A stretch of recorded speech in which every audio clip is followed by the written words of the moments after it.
Bonjour à vous, Siavosh Ghazi. Vous êtes le correspondant d'RFI France 24 à Téhéran. Merci d'être avec nous, Siavosh. Dans sa déclaration, le guide suprême accuse notamment le président américain de complot contre l'Iran. Qu'est-ce qu'il faut comprendre ? Absolument, l'Ayatollah Khamenei, qui intervenait devant plusieurs centaines de personnes, a affirmé que le président Trump était personnellement responsable des troubles et du complot contre l'Iran pour avoir encouragé ce qu'il a appelé les fauteurs de troubles à poursuivre le mouvement. Nous avons des preuves qui montrent que les États-Unis, mais aussi le régime sioniste, donc Israël, ont aidé à créer des troubles en Iran, a ajouté le guide suprême iranien. De son côté, le procureur de Téhéran a raillé les déclarations du président américain qui a affirmé que l'Iran avait renoncé à pendre quelques 800 personnes, remerciant ainsi les autorités iraniennes pour cela. Trump a l'habitude de dire n'importe quoi. Nous agissons avec fermeté et rapidité. De nombreux dossiers ont été renvoyés devant les tribunaux pour être jugés, a ajouté le procureur de Téhéran. Enfin, le chef des forces de l'ordre de la province de Guilan, dans le nord du pays, a annoncé que 1500 personnes ont été arrêtées dans cette province.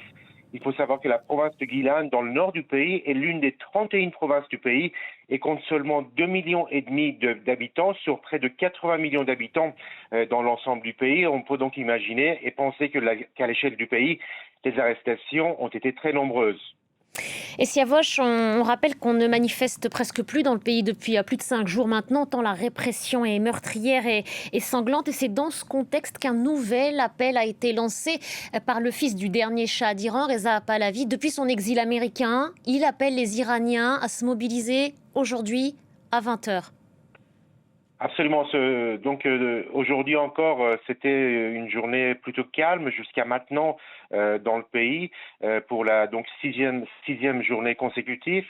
Il faut attendre ce soir pour voir si les gens vont répondre à l'appel qui a été lancé par Reza Pahlavi, qui a demandé que les gens lancent des slogans à 20h du soir pour exprimer leur colère contre le pouvoir.